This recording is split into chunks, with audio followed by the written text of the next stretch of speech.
অদ্ভুত শক্তিশালী ছিল আদ জাতি, যার লোকেরা দৈত্যাকার ও সুস্বাস্থ্যের অধিকারী ছিল। কিন্তু এক সময় তাদের সবকিছু উল্টে যায়। তাদের উন্নতির রহস্য ছিল একদিকে, আর অন্যদিকে ছিল আল্লাহর কাছে তাদের অবাধ্যতা ও অহংকার। যখন হযরত হুদ আলাইহিস ইসলাম তাদের দিকে ঈমানের আহ্বান নিয়ে এগিয়ে আসেন, তারা তাকে অবিশ্বাস ও তাচ্ছিল্য করে উড়িয়ে দেয়। কিন্তু তাদের দুর্ভাগ্য, তাদের প্রতিরোধের মধ্যে এমন এক কঠিন আযাব নেমে আসে যা সবার স্মৃতিতে চিরকাল বেঁচে থাকবে। আজকে আমরা এই ভিডিওতে আদ জাতির উপর নেমে আসা সেই ভয়ঙ্কর মহাবিপর্যয়ের গল্পটাই জানব।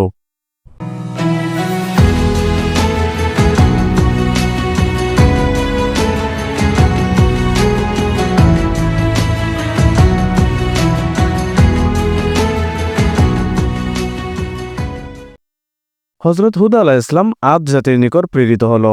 আদ ছিল হযরত নূহ আলাইহিস ইসলামের চার অধস্তন পুরুষ। হযরত নূহ আলাইহিস ইসলামের পুত্র শাম, শামের পুত্র ইরাম, ইরামের পুত্র আউস, আউসের পুত্র আদ। শামের আরেক পুত্র ছিল, তার নাম ছিল আবির।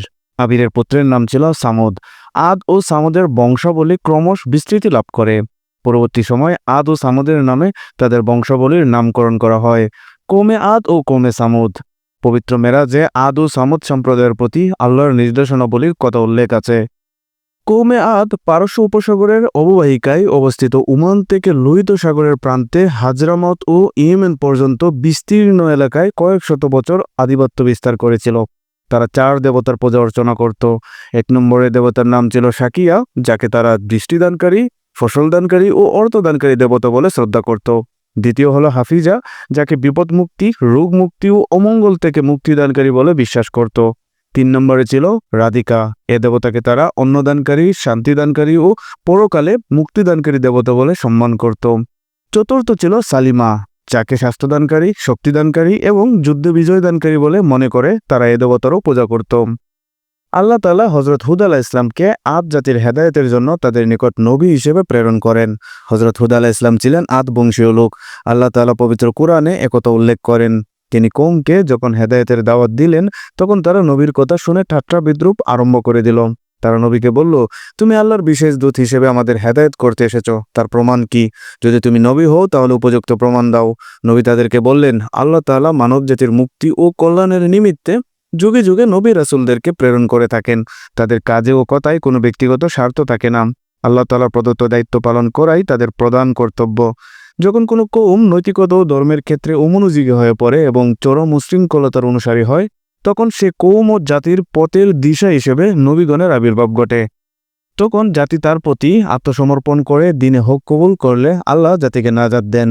আর যদি তারা নবীর নাফরমান হিসেবে জীবনযাপন শুরু করে, তবে তাদের প্রতি আল্লাহর প্রকাশ্য গজব অবতীর্ণ হয়। অতএব তোমরা যদি স্বাভাবিকভাবে আল্লাহর ঈমান আনো এবং দেবদেবীর পূজা অর্চনা ছেড়ে দাও, তাহলে তোমাদের সর্বোত্তম মঙ্গল হবে, না হয় তোমাদের উপর কঠিন আযাব আসবে, যাতে তোমরা ধ্বংস হবে। তোমাদের কোনো অস্তিত্ব পৃথিবীর বুকে অবশিষ্ট থাকবে না। কওমে আদ নবীর নসিহত শুনে বলল, আসুক আযাব, আমরা সে আযাবের ভয় করি না। আমরা শরীরে শক্তি রাখি, আযাবের মোকাবেলা করার শক্তি আমাদের আছে। তবুও আমরা আমাদের পূর্বপুরুষদের ধর্ম পরিত্যাগ করব না। আমরা এসব দেবদেবীর পূজা অর্চনা করে অনেক উপকার পেয়েছি, ধন সম্পদ ও স্বাস্থ্যের অধিকারী হয়েছি। আমাদের জন্য নতুন ধর্ম গ্রহণ করা কোনো ক্রমেই সম্ভব নয়।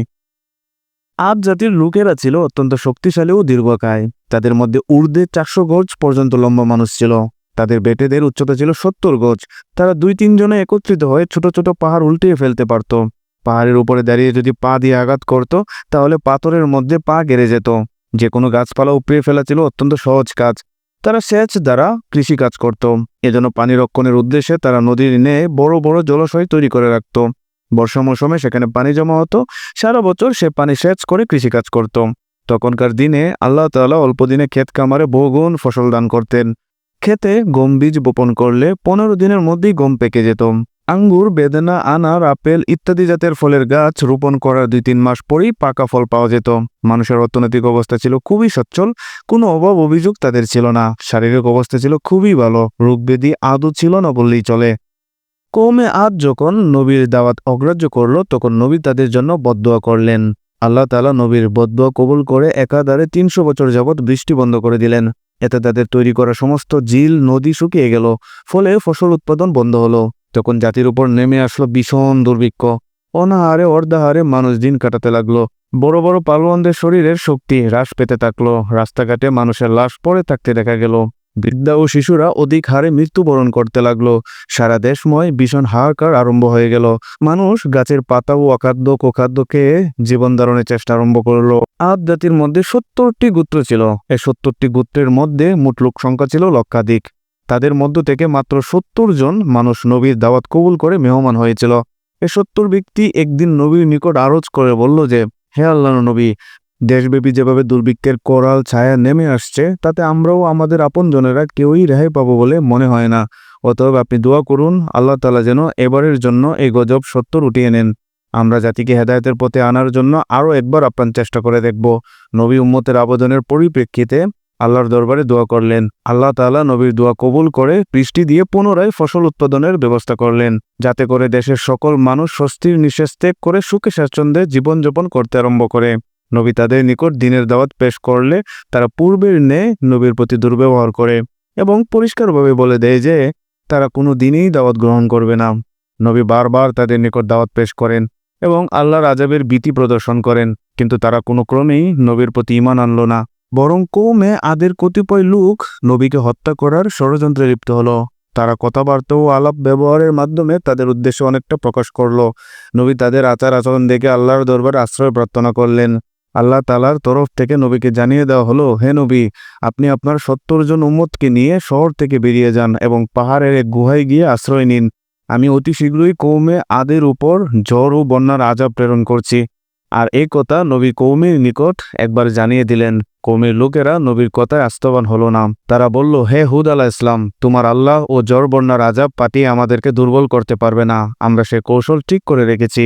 এখন তুমি যদি আমাদের আযাব থেকে রক্ষা পেতে চাও, তাহলে নবুয়তির দাবি ত্যাগ করে নির্বিঘ্নে আমাদের মাঝে বসবাস করো, না হয় অতি সত্বর শহর ত্যাগ করে অন্যত্র চলে যাও। আগামী দিন যেন তোমাদেরকে আমরা এ শহরে আর না দেখি। তারপর নবী আল্লাহ তাআলার নির্দেশ অনুসারে তার উম্মতগণকে নিয়ে শহর ত্যাগ করলেন। দীর্ঘ পথ অতিক্রম করে তিনি পার্বত্য এলাকায় গিয়ে পৌঁছালেন। সেখানে তিনি চতুর্দিকে দেখাশোনা করে সর্বশেষে এক গুহায় ঢুকে আশ্রয় নিলেন।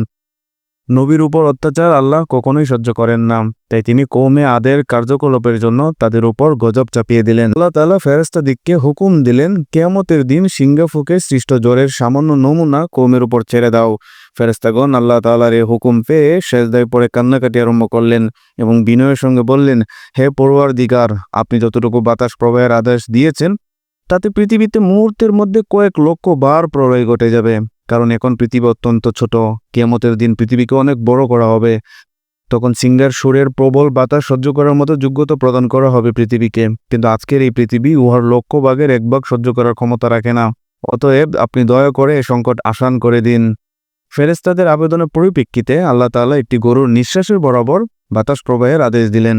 তখন সমস্ত আম্বিয়াদের রূহ একত্রিত হয়ে আল্লাহ তাআলার দরবারে আরজ করে বললেন, হে রহমান রহিম, আপনি যতটুকু বাতাস প্রবাহের আদেশ দিয়েছেন, তাতে সমগ্র পৃথিবী একটি জড়পিণ্ডে পরিণত হয়ে যাবে। সেখানে কোনো আলো বাতাস, পাহাড় পর্বত, নদ নদী কিছুই থাকবে না। সম্পূর্ণ পৃথিবীটা শক্ত একটা পাথরের রূপ নেবে। সেখানে আর কোনো দিন কোনো প্রাণী বেঁচে থাকতে পারবে না। অতএব আপনি আযাবের আদেশ শিথিল করে দিন। তখন আম্বিয়াদের দোয়া কবুল করে আল্লাহ তাআলা আবার আদেশ দিলেন, সূচক্র পরিমাণ বাতাস প্রবাহ করে দেওয়া হোক।